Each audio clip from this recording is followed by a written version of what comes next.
شروع اللہ تبارک و تعالی کے نام سے جو بڑا مہربان نہایت رحم کرنے والا ہے۔ ناظرین، بڑھاپے میں یہ ایک عمل کرنے والے شخص سے اللہ رب العزت نے بخشش کا وعدہ فرمایا ہے۔ حضرت علی رضی اللہ تعالی عنہ فرماتے ہیں کہ جو شخص بڑھاپے میں پہنچ چکا ہو اور ہر روز 5 بار یہ عمل کر لیا کرے تو اللہ تعالیٰ نے ایسے شخص کے لیے بخشش اور مغفرت کا وعدہ فرمایا ہے۔ اور بوڑھے شخص کا بخشش والا عمل آج کے اس بیان میں آپ کے ساتھ شیئر کر رہا ہوں۔ بھائیوں اور بہنوں، ترمذی شریف میں ایک حدیث ہے کہ ایک بوڑھا شخص حضرت علی رضی اللہ تعالی عنہ کی خدمت میں حاضر ہوا اور عرض کرنے لگا کہ اے امیر المومنین، میں بہت زیادہ گناہ گار ہوں۔ میں نے اپنی پوری زندگی گناہوں میں گزار دی ہے اور اب یہ گناہوں کا بوجھ مجھے بڑھاپے میں سونے نہیں دیتا اور میں رات دن بے چین رہتا ہوں۔ مجھے کوئی ایسا عمل بتا دیں کہ جس سے کرنے سے اللہ سبحانہ و تعالی میرے تمام گناہوں کی بخشش اور مغفرت فرما دیں اور مجھ گناہ گار سے راضی ہو جائیں۔ حضرت علی رضی اللہ تعالی عنہ نے فرمایا، اے شخص، جو شخص بھی دن میں 5 بار یہ عمل کرتا ہے اس کے تمام گناہ بخش دیے جاتے ہیں، خواہ وہ جنگ کے میدان سے ہی بھاگا ہوا کیوں نہ ہو۔ پھر آپ رضی اللہ تعالی عنہ نے فرمایا کہ وہ بوڑھے لوگ جن کی عمر زیادہ ہو چکی ہو، اگر ان کے گناہ اس قدر زیادہ ہیں کہ ان کے گناہوں سے پوری زمین بھی بھر چکی ہو تو انہیں چاہیے کہ وہ ہر روز یہ دعا 3 مرتبہ پڑھ لیا کریں کہ ایسا کرنے سے ان پر اللہ کی رحمتیں برستی ہیں اور ان کے تمام گناہ معاف ہو جاتے ہیں۔ حضرت علی کا یہ فرمان سن کر وہ شخص خوشی سے جھوم اٹھا اور نعرہ تکبیر بلند کیا اور وہاں سے روانہ ہو گیا۔ حضرت علی رضی اللہ تعالی عنہ نے فرمایا کہ جو بھی شخص یہ دعا 5 بار پڑھے گا وہ جنت میں داخل ہوگا۔ ناظرین، یوں تو اللہ تبارک و تعالی اپنے بندوں سے 70 ماؤں سے بھی زیادہ پیار کرتا ہے، لیکن ناظرین کچھ گناہ ایسے بھی ہیں کہ جن کے سبب اللہ سبحانہ و تعالی بندوں پر غضبناک ہوتا ہے اور ان سے نفرت کا اظہار بھی فرماتا ہے۔ یاد رکھیے کہ جس شخص سے اللہ پاک نفرت اور ناپسندیدگی کا اظہار فرماتا ہے تو پھر ایسے شخص کی دنیا اور آخرت دونوں برباد ہو جاتی ہیں۔ ہمارے پیارے نبی صلی اللہ علیہ وسلم نے فرمایا کہ 4 شخص ایسے ہیں کہ جن سے اللہ تبارک و تعالی قیامت کے دن نہ تو بات فرمائیں گے اور نہ ہی انہیں پاک کریں گے اور نہ ہی ان کی طرف رحمت سے دیکھیں گے، اور ایسے لوگوں کے لیے دردناک عذاب ہوگا۔ بھائیوں اور بہنوں، انسان کی زندگی مختلف ادوار میں گزرتی ہے اور اس کے جسم کے اندر مختلف کیفیات ظاہر ہوتی ہیں،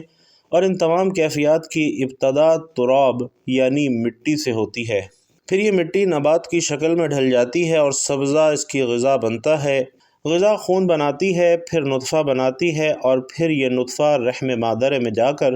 علقمہ یعنی جمع ہوا خون بن جاتا ہے۔ دوسرے مرحلے میں مضغہ یعنی گوشت کی بوٹی بن جاتا ہے، اور پھر اس کو ہڈیاں پہنائی جاتی ہیں اور اس میں روح ڈالی جاتی ہے، اور جب ماں کے پیٹ میں بچے کی شکل مکمل ہو چکی ہو تو اسے جنین کہتے ہیں۔ جب واضح حمل ہو جائے تو اسے ولید کہتے ہیں۔ جب ماں کا دودھ پینے لگے تو اسے رضیع کہتے ہیں۔ جب ٹھوس غذا کھانے لگے تو اسے فطیم کہتے ہیں۔ جب کھیلنے کودنے کی عمر کو پہنچ جاتا ہے تو اسے صبی کہتے ہیں۔ آنکھوں کو بہانے لگے تو اسے غلام کہتے ہیں، اور چہرے پر سبزہ یعنی داڑھی پھوٹنے لگے تو اسے مراحق کہتے ہیں۔ جب بلوغت کو پہنچ جائے تو اسے بالغ کہتے ہیں۔ جب جوان ہو جائے تو شاب کہتے ہیں۔ پختہ عمر ہو جائے تو رجل کہتے ہیں۔ جب 30 سال کی عمر ہو جائے تو کہول کہتے ہیں۔ 40 سال کی عمر ہو جائے تو شیخ کہتے ہیں۔ 60 سال کی عمر ہو تو شیخ فانی، اور عمر ڈھلتے ڈھلتے جب انسان موت کی دہلیز پر پہنچ جائے، ہڈیاں کمزور ہو جائیں، جسم لاغر ہو جائے، حافظہ کمزور ہو جائے تو ناظرین اسے ارذل عمر کہا جاتا ہے۔ اور ان سب کے بعد بالآخر وہ میت ہو جاتا ہے، اور مرنے کے بعد پھر سے تراب یعنی مٹی ہو جاتا ہے۔ مٹی سے اس کی ابتدا ہوئی تھی اور پھر بالآخر مٹی ہی بن جاتا ہے۔ لہٰذا ایک انسان کی عمر کا کارآمد حصہ وہ ہوتا ہے جب وہ جوان ہو، اور عمر کے اس حصے کی بھرپور قدر کرنی چاہیے اور اس عمر میں زیادہ سے زیادہ نیکیاں کرنی چاہیے، کیونکہ ایک حدیث میں ارشاد نبوی صلی اللہ علیہ وسلم ہے کہ 5 چیزوں کو 5 چیزوں کے آگے غنیمت جانو۔ اپنی زندگی کو موت آنے سے پہلے، اپنی فراغت کو مشغول ہونے سے پہلے، اپنی خوشحالی کو تنگ دستی سے پہلے، اپنی جوانی کو اپنے بڑھاپے سے پہلے، اور اپنی صحت کو اپنی بیماری سے پہلے۔ حضرت انس بن مالک رضی اللہ تعالیٰ عنہ سے روایت ہے کہ رسول اللہ صلی اللہ علیہ وسلم نے فرمایا کہ بچہ جب تک بالغ نہیں ہوتا اس کے نیک عمل اس کے والد یا والدین کے حساب میں لکھے جاتے ہیں، لیکن جو کوئی بچہ برا عمل کرتا ہے تو نہ اس کے حساب میں لکھا جاتا ہے نہ ہی والدین کے حساب میں لکھا جاتا ہے۔ پھر جب وہ بالغ ہو جائے تو قلم اس کے لیے جاری ہو جاتا ہے اور 2 فرشتے جو اس کے ساتھ رہنے والے ہیں انہیں وہ قلم دے دیا جاتا ہے کہ اس کی حفاظت کریں اور قوت باہم پہنچائیں۔ جب حالت اسلام میں 40 سال تک پہنچ جاتا ہے تو اللہ اسے 3 قسم کی بیماریوں سے محفوظ فرما دیتے ہیں، جن میں جنون، جذام اور برص شامل ہیں۔ اسی طرح جب 50 سال کی عمر کو پہنچتا ہے تو اللہ تبارک و تعالی اس کا حساب ہلکا کر دیتے ہیں۔ جب 60 سال کو پہنچتا ہے تو اللہ تعالیٰ اسے اپنی طرف رجوع کی توفیق دے دیتے ہیں۔ جب 70 سال کو پہنچتا ہے تو سب آسمان والے اس سے محبت کرنے لگتے ہیں۔ جب 80 سال کو پہنچتا ہے تو اللہ رب العزت اس کی حسنات کو لکھتے ہیں اور سیئات کو معاف فرما دیتے ہیں۔ پھر جب 90 سال کی عمر ہو جائے تو اللہ تبارک و تعالیٰ اس کے سارے اگلے پچھلے گناہ معاف فرما دیتے ہیں اور اسے اپنے گھر والوں کے معاملے میں شفاعت کرنے کا حق دیتے ہیں اور اس کی شفاعت قبول بھی فرماتے ہیں، اور اس کا لقب امین اللہ اور اسیر اللہ فی الارض یعنی زمین پر اللہ کا قیدی ہو جاتا ہے، کیونکہ اس عمر تک پہنچ کر عموماً انسان کی قوت ختم ہو جاتی ہے، کسی چیز میں اس کے لیے لذت نہیں رہتی اور وہ ایک قیدی کی طرح زندگی گزارتا ہے۔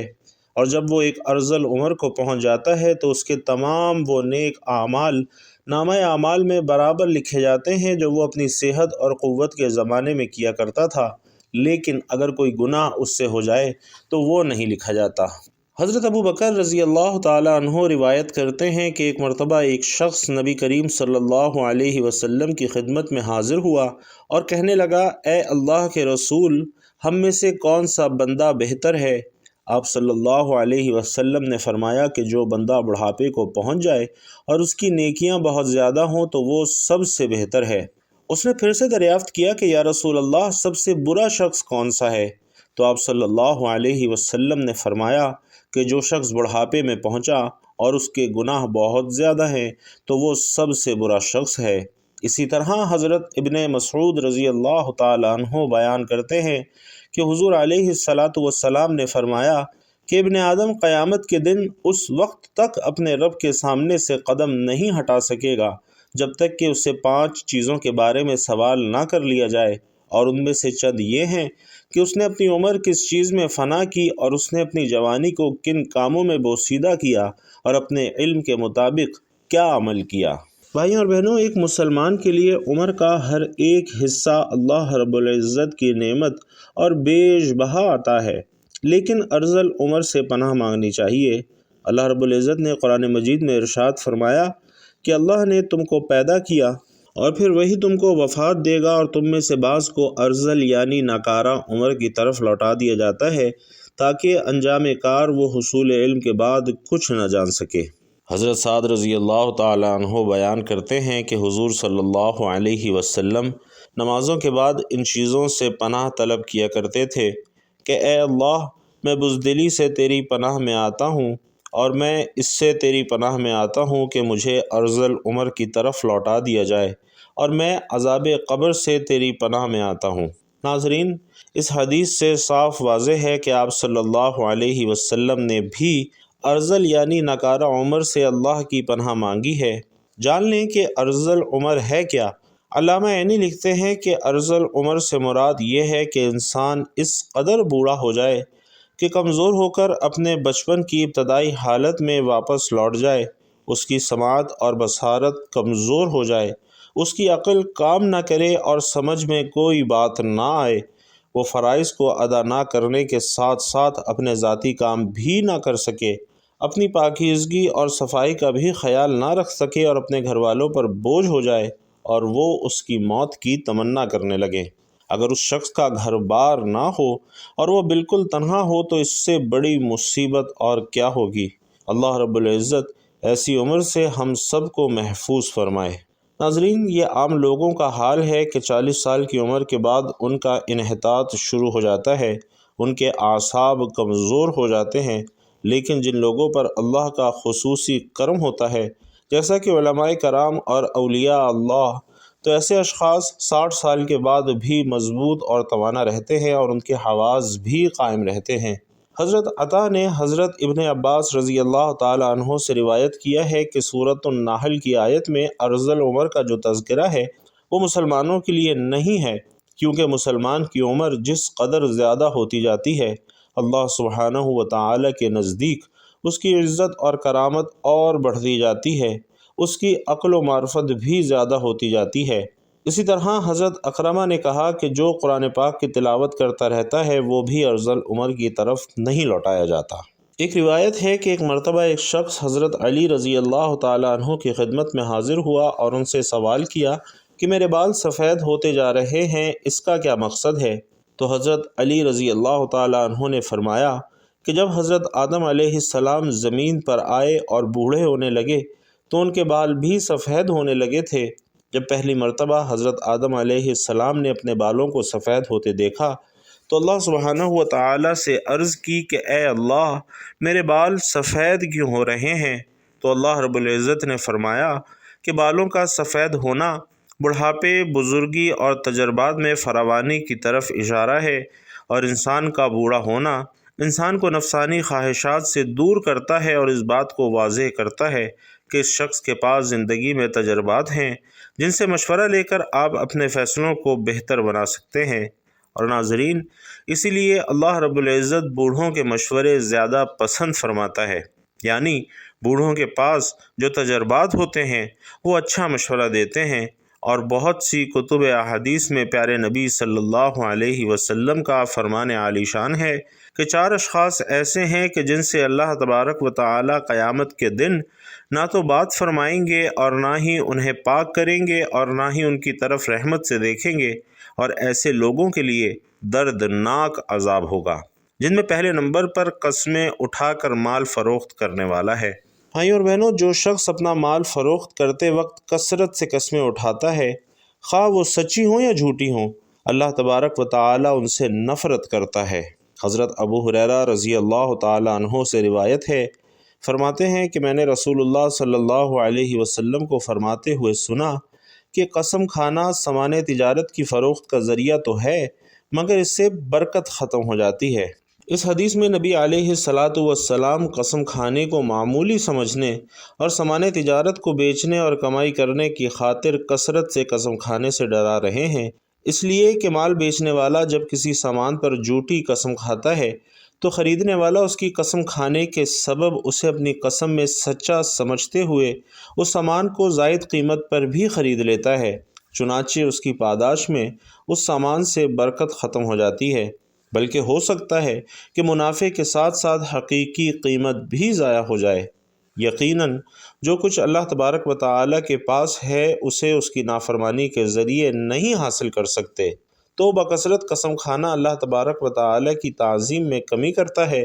جو کہ توحید کے بھی منافی ہے، اور حدیث کی شرح سے یہ بات ثابت ہے کہ انسان کی تقدیر میں جو کچھ لکھا ہو اسے اسی پر راضی برضا رہنا چاہیے۔ یاد رکھیے کہ علماء کرام کے نزدیک اس بات کی گنجائش موجود ہے کہ کبھی مشکل کے وقت میں سچی قسم کھانے کی ممانعت نہیں ہے، لیکن بہرحال قسم سچی ہو یا جھوٹی ہو، اسے اپنی عادت بنا لینا بھی خلاف شرعی عمل ہے۔ ناظرین، دوسرے نمبر پر متکبر فقیر ہے، یعنی ایسا شخص جس کے پاس ہے تو کچھ بھی نہیں لیکن وہ لوگوں کو بڑھا چڑھا کر بتاتا ہے کہ میرے پاس یہ بھی ہے اور میرے پاس فلاں چیز بھی ہے، یعنی ایک تو فقیر اور کنگال ہے، دوسروں کا دست نگر اور محتاج ہے، اور اوپر سے تکبر کر کے اپنی جھوٹی برتری ظاہر کرتا ہے۔ اللہ تبارک و تعالی کو یہ بات ہرگز پسند نہیں ہے۔ اللہ رب العزت کو تو کسی مالدار اور غنی شخص کا تکبر کرنا بھی پسند نہیں، تو پھر فقیر اور محتاج کرے جو ہے بھی کبر اور برتری کے اسباب سے محروم۔ گویا ایسا شخص اپنے عمل سے یہ ثابت کر رہا ہے کہ یہ احکام الہی اور خشیت الہی سے بے نیاز ہے، لہٰذا اللہ کے نزدیک ایسے شخص کا تکبر کرنا مالدار آدمی کے تکبر کرنے سے زیادہ قبیح ہے۔ تیسرے نمبر پر ناظرین، بوڑھا زانی ہے۔ یہ تیسرا شخص ہے کہ جس سے اللہ تبارک و تعالی کو نفرت ہے۔ بڑھاپے میں زنا کرنے کا مطلب یہ ہے کہ اس کا مزاج بہت ہی زیادہ بگڑا ہوا ہے اور اس کا دل اللہ کے خوف سے بالکل خالی ہے۔ اہل علم لکھتے ہیں کہ زنا کے محرکات عموماً شباب، حرارت غریرہ، قلت معرفت، غلبہ شہوت، ضعف عقل اور کم عمری ہیں، اور یہ تمام کے تمام اسباب بڑھاپے میں تقریباً ختم ہو جاتے ہیں۔ جوانی کی ایک طویل عمر گزارنے کے بعد متعدد تجربات کے حصول سے انسان کی عقل تقریباً کامل ہو جاتی ہے، لہٰذا اس میں جماع کے اسباب اور عورتوں کی شہوت کم پڑ جاتی ہے۔ اب اس کی بچی کچی شہوت کو پورا کرنے کے لیے اس کے پاس حلال ذریعہ یعنی اس کی بیوی موجود ہے، لہٰذا اب اگر وہ زنا کرتا ہے تو اس کا مطلب صرف یہی ہے کہ وہ ہٹ دھرم ہے اور اس کے اندر خشیت الہی نام کی کوئی چیز نہیں۔ بھائی اور بہنوں، چوتھے نمبر پر ظالم حکمران ہے۔ یہ ایسا شخص ہے کہ جس سے اللہ تبارک و تعالیٰ کو نفرت ہے۔ اللہ پاک نے اسے حکومت دی اور زمین پر اختیارات دیے تاکہ یہ اللہ کی زمین پر اس کے بندوں کے درمیان عدل اور انصاف کرے، مگر اس کا معاملہ برعکس رہا۔ اس نے اپنے اختیارات کا ناجائز فائدہ اٹھایا اور اللہ کے بندوں پر ظلم و ستم ڈھائے۔ اپنی حکومت کے نشے میں اس قدر غرق ہوا کہ منعم حقیقی بادشاہوں کے بادشاہ یعنی اللہ تبارک و تعالیٰ کو ہی بھلا بیٹھا، لہٰذا یہ اللہ کے ہاں قابل نفرت اور مبغوض ٹھہرا۔ حالانکہ اگر یہ اللہ کے ڈر سے عدل اور انصاف کا دامن پکڑ لیتا تو اللہ کا نیک بندہ اور ولی بنتا، اور اللہ تبارک و تعالیٰ اسے روز قیامت اپنے عرش کا سایہ نصیب کرتا۔ بھائیوں اور بہنوں، آج کے سوشل میڈیا کے دور میں مجازی زنا بہت زیادہ عام ہو چکا ہے، جس سے بچنے کی ہم سب کو اشد ضرورت ہے۔ یاد رکھیے کہ مجازی زنا کی صورت میں انسان گناہگار ہوتا ہے اور اس گناہ کا کفارہ صرف توبہ اور استغفار ہے۔ ترمذی شریف کی روایت ہے کہ ایک بوڑھا شخص حضرت علی رضی اللہ تعالیٰ عنہ کی خدمت میں حاضر ہوا اور عرض کرنے لگا، یا علی، میں بے حد گناہگار ہوں اور میری ساری زندگی گناہوں کی دلدل میں ہی گزری ہے۔ اب مجھے اپنے گناہوں کے بوجھ کے سبب راتوں کو نیند نہیں آتی، ہر لمحہ میرے لیے مشکل سے مشکل تر ہوتا جا رہا ہے، ہر وقت خوف زدہ رہتا ہوں کہ نہ جانے کب زندگی کی پتنگ کٹ جائے اور میرے گناہ مجھے جہنم کی آگ میں لے جائیں۔ وہ شخص دست ادب جوڑ کر حضرت علی رضی اللہ تعالیٰ عنہ سے عرض کرنے لگا کہ یا علی، کوئی ایسا بھی عمل ہے کہ جس کو کرنے کے بعد میرے گناہ معاف ہو جائیں؟ حضرت علی رضی اللہ تعالیٰ عنہ نے جب یہ سنا تو فرمانے لگے، اے شخص، کیا تم نہیں جانتے کہ اللہ کتنا رحمان اور رحیم ہے، اور کیا تم اللہ کی رحمت سے مایوس ہو گئے ہو؟ اے شخص، یاد رکھو، تم عمل کرنے کے بعد گناہوں کی معافی کی بات کر رہے ہو، جبکہ میرا رب تو اتنا غفور الرحیم ہے کہ جو عمل میں تمہیں بتانے والا ہوں، تم اس عمل کو کرنے جاؤ گے تو جانے سے پہلے اللہ رب العزت تمہارے تمام گناہوں کو معاف فرما دے گا۔ اس شخص نے عرض کی، اے علی، وہ کون سا عمل ہے؟ تو حضرت علی نے فرمایا، اے شخص، یاد رکھو کہ وہ عمل نماز ہے کہ جب ایک مسلمان صدق دل سے نماز کے لیے کھڑا ہوتا ہے اور نماز کو پڑھنا شروع کرتا ہے تو اللہ پاک فرشتوں سے فرماتا ہے کہ یہ میرا بندہ میری عبادت کر رہا ہے، جاؤ اس کے سارے گناہ اس سے جدا کر لو تاکہ یہ اچھی طرح سے گناہوں سے پاک صاف ہو کر میری عبادت کر سکے۔ بھائیوں اور بہنوں، جب انسان اپنی نماز پڑھ چکا ہوتا ہے، اپنے گھر کی جانب جانے لگتا ہے تو فرشتے اللہ سبحانہ و تعالی سے کہتے ہیں کہ اے پاک پروردگار، اب اس کے گناہ اس کے نامہ اعمال میں لکھ دیں۔ تو اللہ سبحانہ و تعالی فرماتے ہیں کہ میں معاف کی ہوئی چیز کو یاد نہیں کرتا، اب اس کے گناہوں کو اس سے جدا ہی رہنے دو۔ پھر حضرت علی رضی اللہ تعالیٰ عنہ نے فرمایا کہ میں نے نبی کریم صلی اللہ علیہ وسلم سے سنا ہے کہ جو شخص یہ ایک دعا رات کو سونے سے پہلے 3 مرتبہ پڑھ لیتا ہے تو اللہ سبحانہ و تعالیٰ اس کے تمام گناہوں کو معاف فرما دیتا ہے،